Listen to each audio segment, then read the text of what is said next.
Bonjour à tous et bienvenue pour une nouvelle vidéo Omar Prod. Alors aujourd'hui, open the box, hein, une fois n'est pas coutume. J'aime pas trop en faire sur la chaîne, mais là c'est l'occasion de vous montrer ce petit Marines que j'ai dégoté, donc ce Space Marine du chaos de la série McFarlane Toy ici. Donc voilà, on peut détailler la boîte ensemble. On a une boîte vitrine avec le sleeve transparent ici, le petit Marines emboîté avec des petits câbles en plastique que je vais bien galérer à enlever comme d'habitude, un couteau, un pactage et son bolter.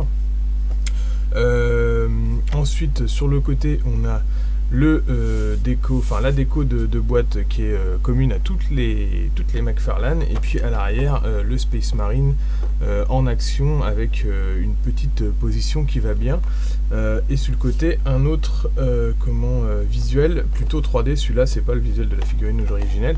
Donc voilà, je voulais détailler ça avec vous parce qu'en gros, alors c'est pas que je commence une collection, mais j'avais dit que d'ailleurs j'en prenais pas trop. L'idée c'est la première fois, si vous vous souvenez, cette espèce de série de Pet the Box avait commencé avec la Bandai. Donc la Bandai c'était celle-là qui m'avait été aimablement offerte par mon frangin que je salue au passage. Donc ça c'était vraiment la première sortie chez Games, on va dire, de produits dérivés. Alors pas de produits dérivés au sens général du terme, parce que ça fait, ils en ont toujours un peu fait. Moi je me souviens de quand j'avais été à un vieux Game Day qui remonte, ce qui avait fait le buzz à l'époque c'était des sortes de badges qui étaient faits par Bulldog Buckles, qui est une boîte américaine, je sais pas si elle existe encore, mais qui était spécialisée pour faire des grosses plaques de ceinture, les trucs un peu kitschouilles américains là, en mode Texas là. Et du coup ils s'étaient mis à faire des ils avaient chopé la licence Games, ils s'étaient mis à faire des colliers et puis des badges et des pendentifs, et ça avait fait bien le buzz à l'époque. Mais par contre Games ne se développait pas trop, enfin ils aimaient pas trop diffuser leur licence à tout va, et surtout les marques qui s'occupaient de faire des licences. Alors vous avez des t-shirts, vous aviez des pendentifs, tout ça, mais vous aviez pas trop de figurines. Et là depuis on va dire 2019, je sais plus quand ce Space Marine est arrivé sur le marché, ils ont commencé à diffuser un petit peu leur licence à des sociétés qui du coup font de la figurine, comme Bandai. Alors là c'était la première édition, hein. Je vous remets le lien de l'Open the Box pour que si vous voulez revoir la vidéo. Perso moi j'étais pas très fan, hein. La peinture est sympa, pour la collection c'est cool de l'avoir. Par contre par rapport à, il faut savoir que celui-là c'était 90 € et les McFarlane ici celui-là il était à 25 €. Donc vous voyez un peu la différence de niveau, et pourtant le détail il est déjà là. La peinture est certes un petit peu moins bien faite, mais surtout ce qui m'avait choqué c'est que Bandai communiquait sur le fait qu'il y a énormément de connexions, de possibilités de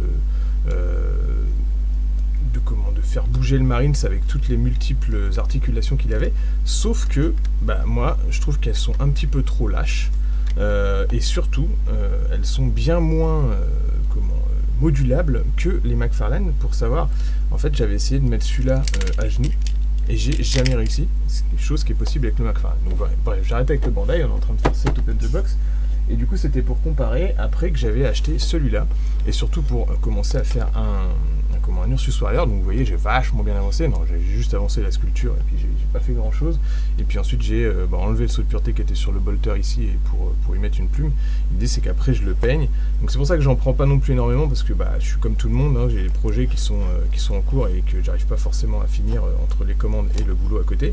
Donc voilà, et je trouvais que le Space Marine McFarlane était bien plus modulable et surtout bien mieux foutu au final, pour un prix également moindre que le Bandai. Et vous voyez en plus ils ont la même taille, donc la même stature, et franchement pourquoi se priver avec 25 € sur un McFarlane. Donc, je vous le laisse ici en référence, le petit normal, et puis on va s'ouvrir cette petite boîte que j'ai dégoté dans une boutique parisienne.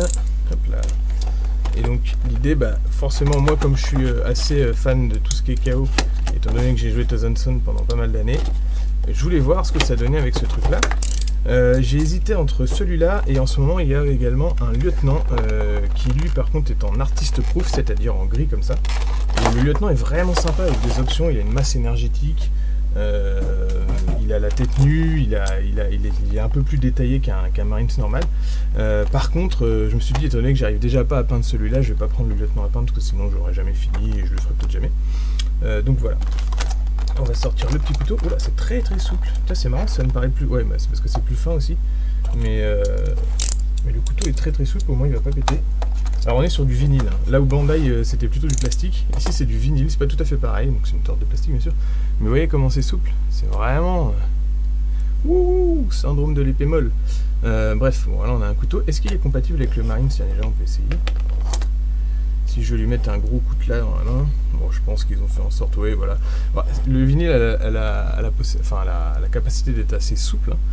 C'est fait pour, c'est un peu mou comme matière. Du coup, même si ça s'était pas adapté en force, voilà. Et là, ça tient plutôt pas mal, donc c'est plutôt cool. On peut faire des positions aussi avec lui. Bref, on l'enlève pour ça pour l'instant. Je pense que je vais directement couper les espèces de trucs là, parce que la première fois, je me souviens, j'avais galéré. Donc ça sert à rien de s'embêter. Alors ouais, il y a ces petits socles là, bon, je suis vraiment pas fan de ces socles là, mais bon. On va essayer de pas l'abîmer. Je pense que la slip c'est... Ah bah voilà.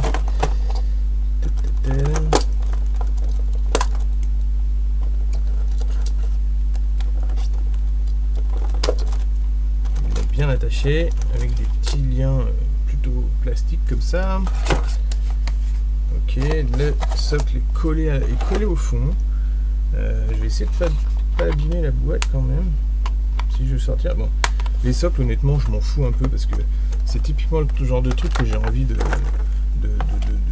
changer justement pour avoir les vrais socles 40 000 et pas donc peut-être en impression 3D ou pas. Voilà, je suis en train de l'allumer justement.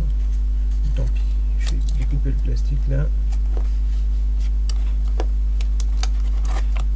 En plus ils sont pas pratiques ces trucs là, enfin je veux dire il y a juste un téton d'emboîtement et c'est vraiment pas top.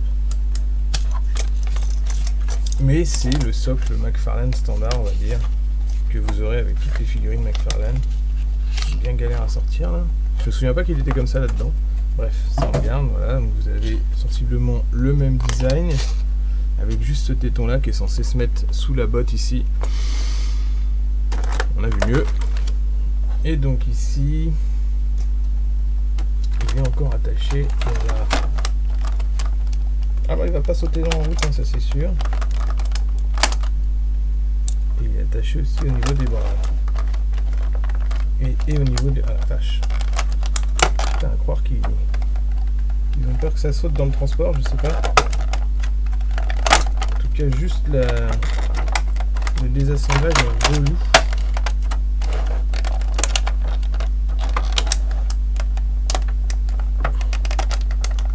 On me dirait, c'est peut-être que je suis pas habitué, mais... Ok. Il est là, il est beau. Alors ouais, ce que je voulais voir c'était le détaillage parce que du coup on est vraiment sur un 3 couleurs de base, les 4 avec les yeux.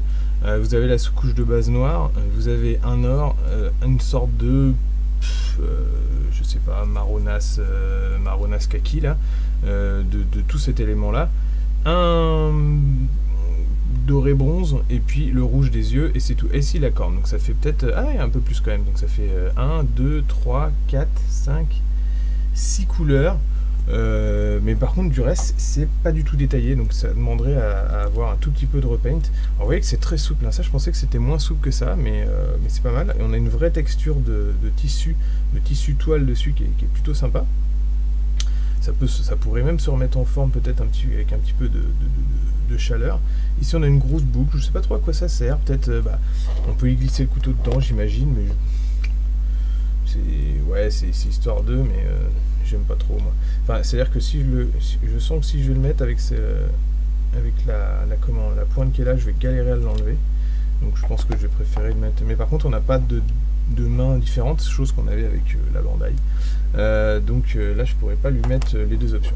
La chose que j'aime le moins c'est peut-être le bolter, qui est une sorte de pistolet bolter, mais du coup tout ce qu'ils ont rajouté dessus, alors ça j'imagine bien que c'est pour ceux qui veulent faire un petit peu du Nurgle ou ce genre de truc, et peut-être qu'il y a des modèles génériques qui vont sortir derrière, c'est pour ça que la lame est pas réabîmée, mais le fait d'avoir rajouté ça plus les sangles ici avec le bolter inversé qui permet de changer plus rapidement son chargeur,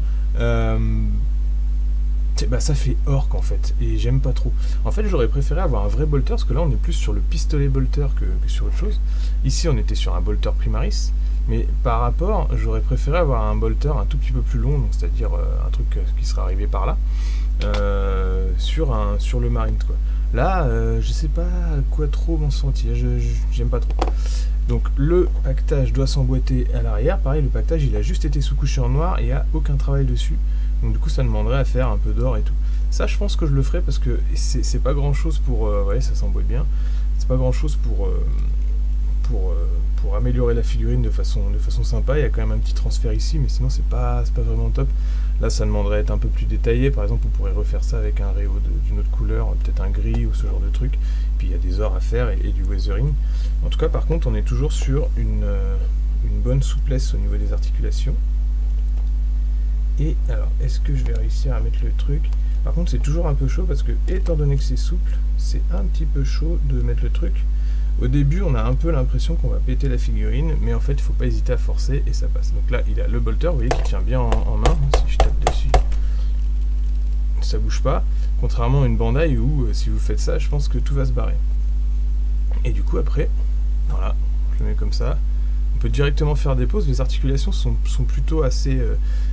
c'est à la fois... Enfin, les articulations sont raides, dans le sens où, par rapport à une Bandai, c'est plus raide. Mais le fait que la figurine soit en vinyle, ça fait qu'on peut donner la position qu'on veut.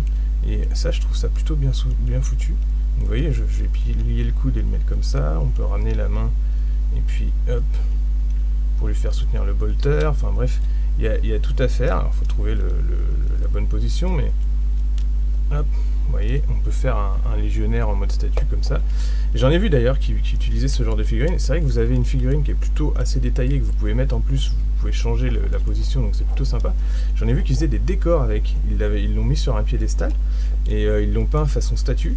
Et vous avez un décor pour 25 €, donc c'est quand même pas mal. Et en plus, ce décor, d'une partie à l'autre, vous pouvez lui faire un peu changer de position, et je trouve ça pas mal. Vous voyez qu'en plus c'est bien pensé, vous avez la tête qui est emboîtée dans un cerclage, et ce cerclage est emboîté à la fois dans le torse, et ce qui fait qu'en fait on peut monter mais sans voir l'articulation.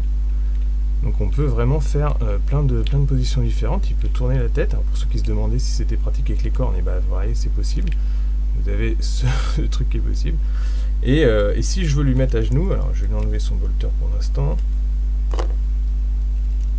Chose qui est impossible à faire avec...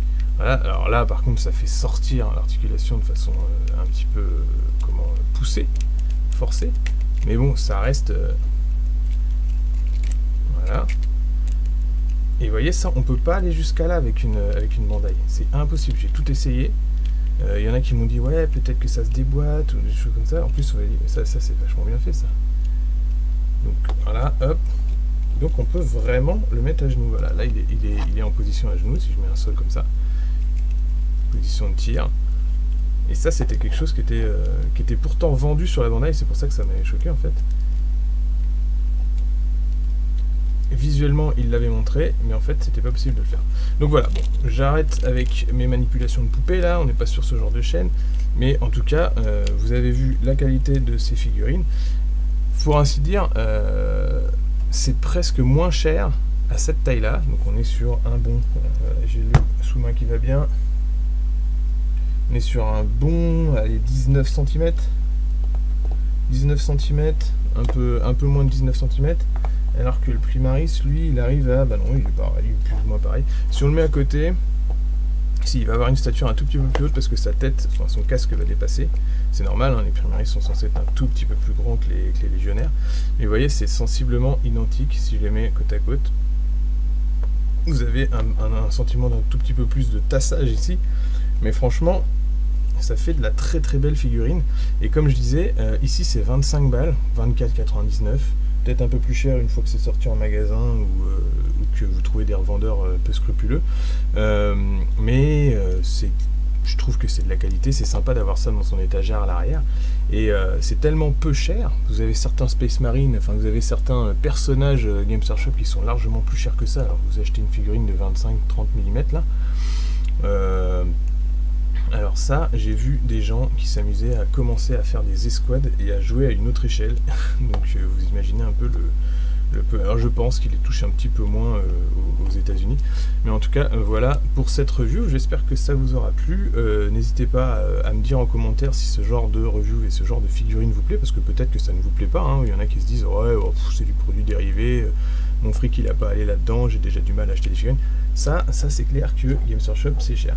Moi je me suis dit allez 2 ou 3 figurines pour mettre sur l'étagère. Alors j'ai la Bandai qui m'a été offerte, j'ai celle-là que je vais transformer en Ursus Warrior, et puis celle-là comment on va dire, en antagoniste que je vais poser après. Je pense que la collection va plus ou moins s'arrêter là. J'aurais bien aimé choper le Necron, mais il n'est plus disponible. Et puis par contre ils vont peut-être faire, je crois, bientôt des renégats gardes impériaux et des gardes impériaux. Je pense que je me choperai un garde impérial histoire d'avoir KO, Primaris et puis garde impérial humain. Bon, voilà. En tout cas, n'hésitez pas à vous abonner si ce n'est pas déjà fait. J'ai maintenant une chaîne Twitch, donc n'hésitez pas à vous abonner sur la chaîne Twitch pour y voir les lives où je vais travailler mes commandes en direct. Et puis sinon, à bientôt à tous sur cette chaîne. N'hésitez pas à me soutenir pour ceux qui peuvent sur Utip. Et à bientôt à tous pour une nouvelle vidéo.